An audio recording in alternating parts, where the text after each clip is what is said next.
It's a huge privilege to be here. Thank you for hosting this event to the Polish Business Hub, but of course, special thanks to the President, who needs no introduction to those who know Poland. In fact, and this is really no mean feat, you are 20 years after leaving office, still rated the most popular president in the history of Poland, with all due respect to the person who will be following on stage. That is a true achievement. And I think just for those who are here to learn a bit about Poland, just a very brief reminder. Poland last year became a $1 trillion economy, according to the IMF, leapfrogging my own country, Switzerland, our host country, into place 20 in the largest economies of the world, which is why the current Polish government is pushing very hard to formally join the G20. This is an incredible achievement. I visited Poland for the first time in 1989 in the summer. My mother was dead against this trip. I wanted to see life on the other side of the Iron Curtain. She said, "You're crazy, you're very young, you can't travel there on your own." I said, "I will." She said, "Don't do it. The Berlin Wall will stay and you can do it another year." And I left the city of Gdansk for Szczecin and then for Leipzig 2 months before the fall of the Berlin Wall in the summer of '89. So, you know, from the shipyards of Gdansk, where Poland really started the rebellion against Soviet communism, the country has come such a long way. And you have overseen an absolutely key part of this transition. So I want to use this time to go back in time and to learn also some of the lessons from 1995 to 2005, and perhaps also look a little bit forward to what we can expect. So my first question to you would be, from this transition, what do you feel is still the most underestimated difficulty that Poland faced and perhaps still faces? What, you know, of the many challenges, which one would you say stands out as the one that you feel really was the toughest? Well, but before I will answer your question, I want to welcome all of you, and I'm very grateful for the invitation for this meeting, and I want to welcome cordially Andrzej Duda, President of Poland. And you have extremely unique situation because you have only 2 Polish presidents who were re-elected. So together with Andrzej Duda, please applause for him. Together with him, we spent 20 years in the presidential palace. Could you imagine? You know, I tell you that it's important that I think that can be useful to understand the sources of Polish economic success, because it's true today Poland is the 20th biggest economy in the world. If you see the figures of the last 30 years or 35 years, Poland is one of very, very few countries which had the growth of GDP each year, even during COVID time, even during financial crisis, etc. Of course, sometimes it was bigger, the growth sometimes much lower, but still positive growth. And I think when I try briefly, of course, to understand the sources of Polish success, I want to underline only some elements. First is the spirit of entrepreneurship. And it was always in Poland, and especially it was very visible at the end of communist time. We had such very short man, Minister of Industry, Wilczek, who prepared the law about entrepreneurship.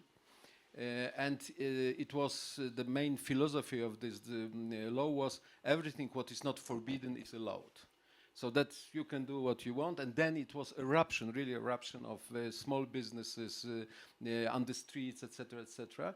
And it was beginning of creation of Polish economy, which started to be mainly dominated by small and middle-sized companies. And that is very, very important to keep this growth even now, because in my opinion, if the economy is based on the big companies, the flexibility is very, very limited. If you have a small, middle-sized companies, this flexibility is high, and the possibility to accept the new situation, crisis, etc., is much more effective.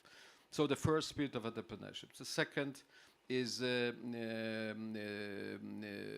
change of the political and economic system, not revolution in the revolutionary way, but by the evolution. Roundtable elections and the change of this political system on the beginning of 90s. Third element, Balcerowicz shock therapy. I know that you want to ask me about it, so we wait for a little bit more lengthy explanation. Third, the next important point, decentralization of the state. And that is something what, in my opinion, is underestimated sometimes by the analysts, because first almost democratic election in Poland happened June 89. First fully democratic election, I underline, fully democratic election is the May 1990. And then we voted for local authorities, and we gave a lot of power for these local authorities, voivodeships, etc., Gemeinde, counties, yeah. And it was also the source of economic growth, because it created unbelievable energy. And the people understood that if they decide correctly, they will see the effect soon, not after many, many years. Then the next important point was our decision to go to the European Union, what finally happened 2004. And on the end of this, the result of this process is that we are where we are. What was underestimated? I think, yes, we did some mistakes. The first mistake was that maybe let's say,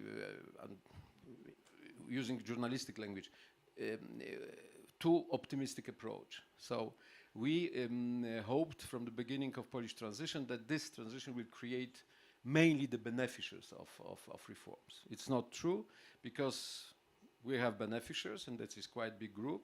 We created stronger middle class, true, but we created also quite serious group of the losers, of the people who didn't find own position, own place in this new reality. And I am speaking not only about the people, unemployed people after collapse of big companies, but I think about the difference between the province and big cities, the villages and cities, etc., etc. I think that was first. And the second, what in my opinion is a problem still,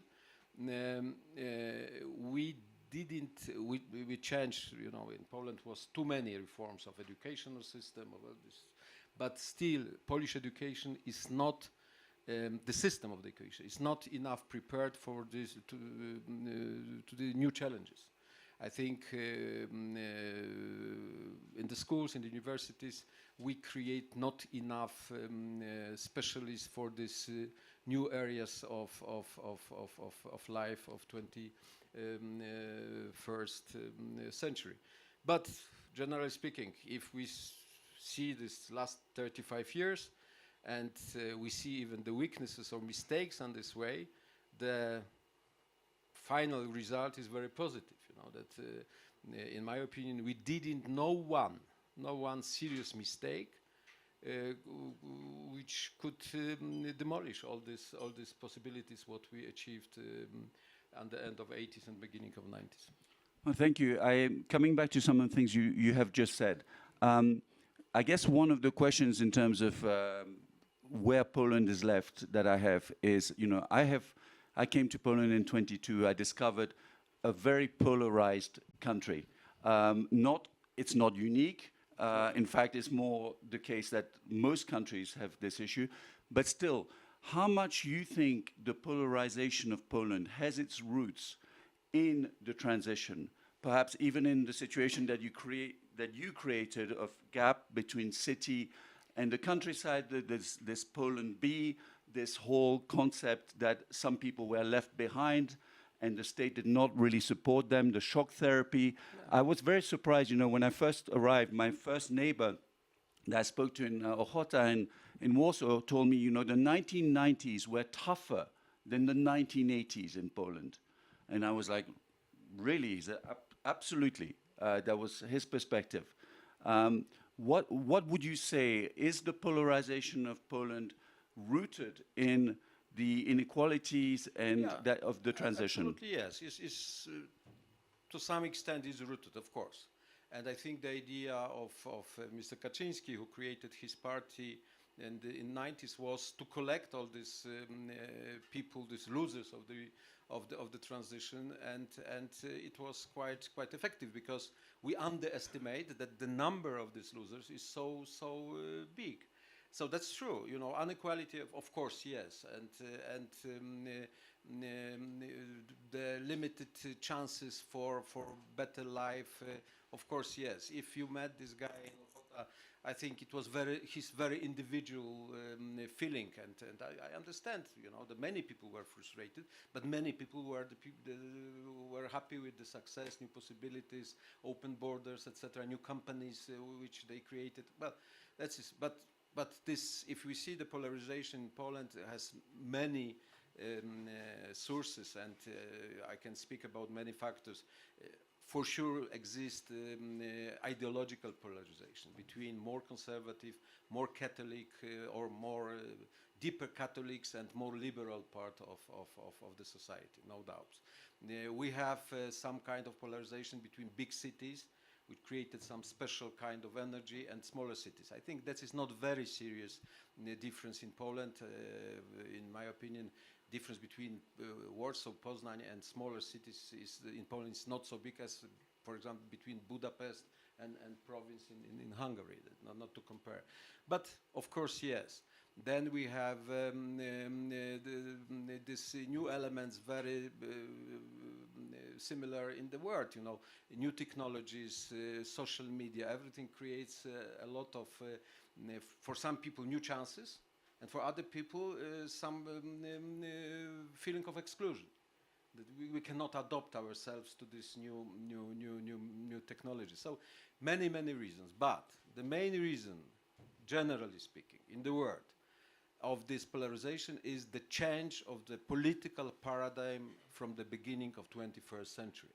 Because the paradigm of, during my time, to win the election was, if you are on the left side or you are on the right side, it's necessary to go to the center, more to the center, to eliminate some aggressive elements in your political language, to be more polite, to find some elements of coherency between different programs, etc., etc.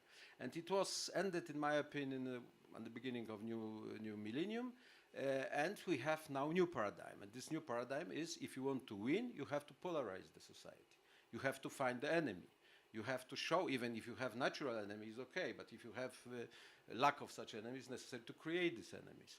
And unfortunately, it happened in Polish elections several times. So that is a new era, in my opinion, very dangerous, with negative consequences for the state. Because what means polarization in sense of social life and even from economic point of view? Polarization means that you cannot use all social capital what you have in your country.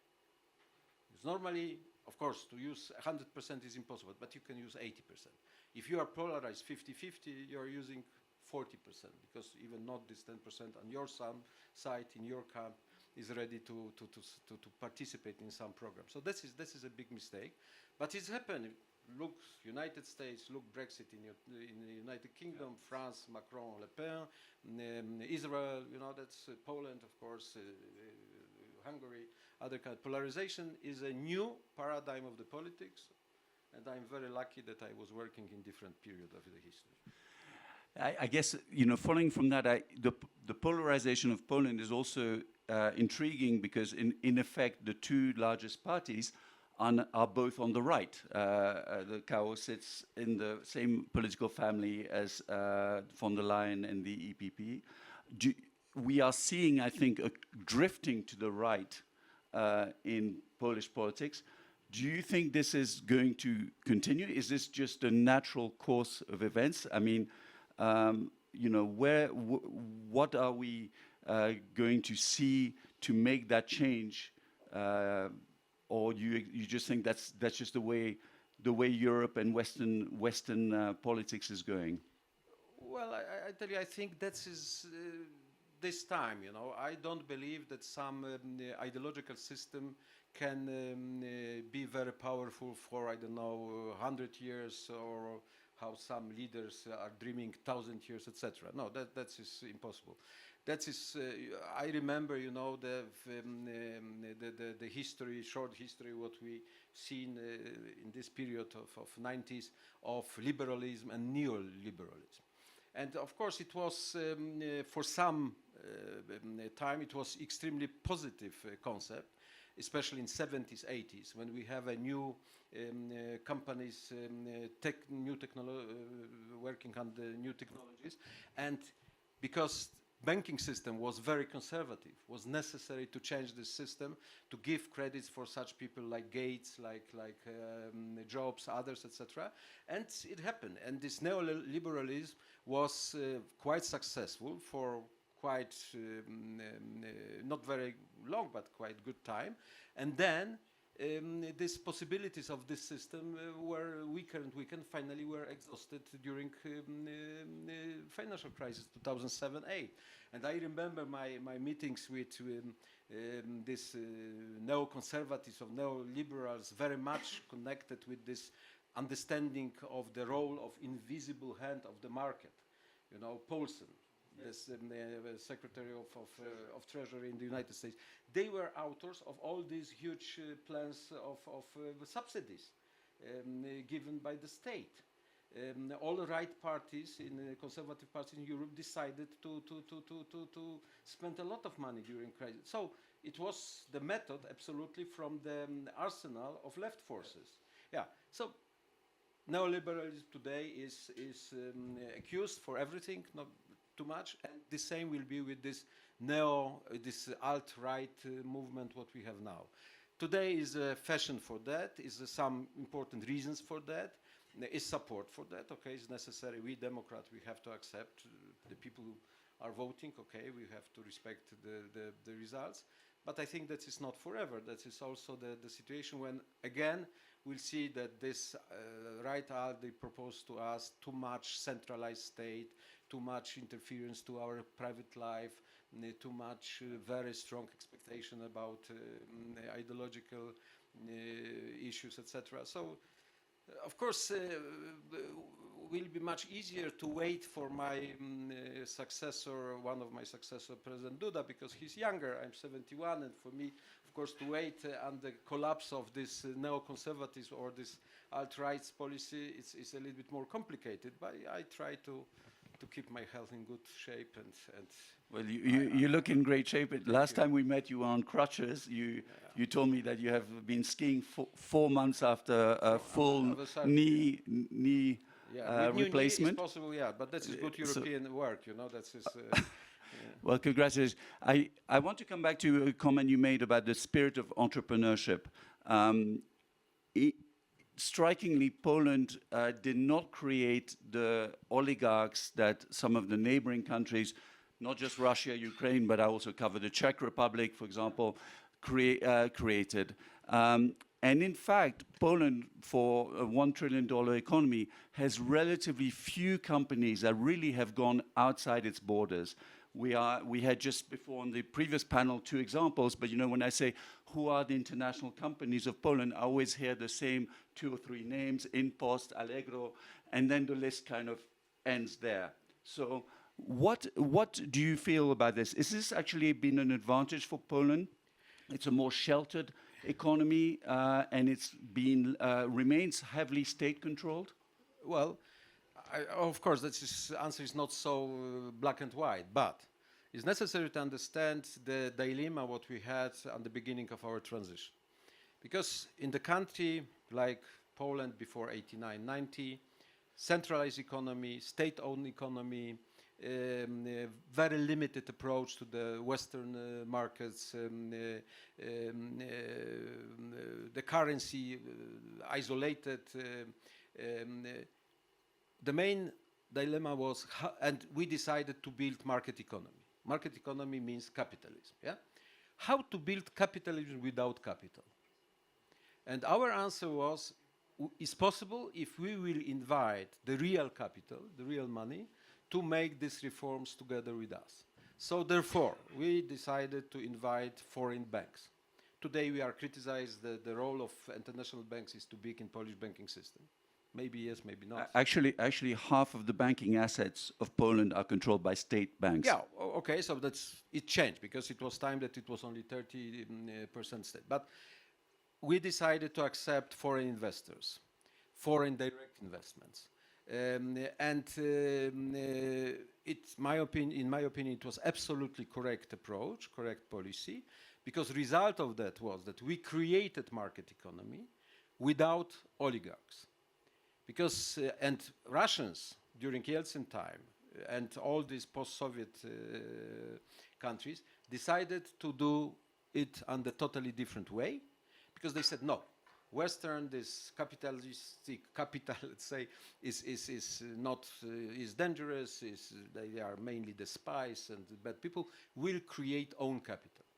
If in the country like Russia or Ukraine, you want to create own capital, means that is extremely artificial process, which is going through not correct privatization, some credits which are absolutely artificial, etc. And they created, of course, this capital, having such person like Abramovich or Akhmetov in Ukraine, others, etc., etc. Extremely oligarchic system with all negative elements of oligarchization, impact on the policy, on the politics, impact on media, etc., etc. And I tell you, the richest man in Poland, what I counted those time, Jan Kulczyk, on the list of the richest Ukrainian has no chances to be between first 10. No, and that is the main difference. So the Polish capitalism is much more in Scandinavian, let's say, style, as in Russian style or oligarchic style. And in my opinion, that is good. What is maybe not good, that is that we didn't create big brands, maybe not companies, but big brands, much more present on the international market. And maybe now we have a chance, because I see among you a lot of representatives of this new business, young people with companies, technological companies. Maybe this is a new chance if we will consolidate as efforts, if you will have, not me, but you will have some ideas how to use this new opportunities. But that is a real weakness. Then the role of the state. The role of the state is very depending, because in some eras that is important to have very strong support from the state, especially we've seen it during the financial crisis, during COVID, etc. And in normal time, I think would be better if the role of the state and state companies is not so strong, that is much more balanced, and we create better, good atmosphere for companies, for private companies, and not such strong impact from the side of the government and from the... What is a weakness in Poland, and that is true, we didn't develop correctly this PPP, this private-public partnership. And in Poland, this PPP can be on the different levels. That is, can be the central level with the government and also on the local levels. And I think even this PPP, private public partnership on this local level, in Polish situation can be much more effective and more promising as with changing governments. I wanted to ask you about two of the milestones that occurred under your presidency. First, the Constitution, and then an entrance into the EU in 2004. On the Constitution, I want to ask you specifically, there is now a lot of debate, pretty much daily, about the role of the president and how well defined it is by the Constitution and what exactly the president is allowed to do, not allowed to do, referring to the Constitutional Court. Do you think the Constitution was written in a way that opened the way for this debate? Or is it a violation of the spirit of the Constitution, what we're hearing, or what is it? But I have a question to you. You are sure that you want to discuss this issue now? Okay. Probably not. Probably we're going to be, it's going to be too long. I tell you, constitution is a fundamental law for each country which they have constitution. As you know, not all countries they have constitution, but the constitution is a result or experiences and thinking and the political situation in very concrete time. And what is important, constitution must be accepted by 2/3 of the members of the parliament. What in each country is a very complicated. And in Poland, this constitution, which we accepted 97, is the first and only one Polish constitution which was accepted by referendum, during the referendum by the, well, and of course, this constitution has some very good elements, very good articles, and not so good, because it was our understanding of the situation in this period of time. Now, our idea why this executive power in Poland is shared and is mixed between president and government, because it was also the result of our experiences in this time when we prepared Constitution 93, 97. We had President Wałęsa, who tried to make this presidency stronger and stronger, having, frankly speaking, among us, not the fantastic results of his presidency, diplomatically speaking. Then we had also, so that it was, Wałęsa wanted to have stronger president's position, but the parliament wanted to have a stronger position of the government. But those time, the political landscape was very, very fragmented in Poland, and the governments were changing after 3 months, 6 months, etc. So for us, I was a chairman of Constitutional Committee. For us, was necessary to find some balance. Strong president who should be guarantor of the stability, and the role of the parliament with possibility to create governments enough strong, but also supporting more stability for the government. Today, of course, it creates tensions because of the polarization. Those time we didn't think that polarization can be so deep, but finally I can tell you, it's necessary to discuss these constitution issues. It's necessary probably to find new ideas about the role of the president, the division of power between president and government. But I don't believe that in Polish polarized situation we can find 2/3 of the parliament which will accept even the changes in the constitution. And last point about the constitution, what I said many times, and that is my advice to all my colleagues in the politics. Even not the best, the constitution with a lot of weaknesses, but used by the people with goodwill will work. The best, the ideal constitution in the hands of the people with bad will not work, and that's it. And you cannot have the article number 1 with such sentence, because it would be good to say, look, we prepared the constitution for you, but you bloody politicians, you have to show goodwill to fulfill all this.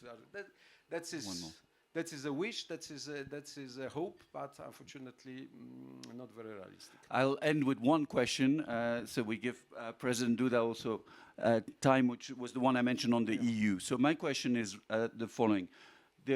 Poland has benefited tremendously from EU participation, including billions of EU money, and now the money that came in from the COVID recovery fund and so on. How do you see Poland in a scenario of being a net contributor to the EU budget rather than a beneficiary? Is it ready? Is your country ready for the day that it has to give rather than receive? I tell you, very few people in the world are ready to give more than they receive. That is a psychological problem. But I give you a very brief answer.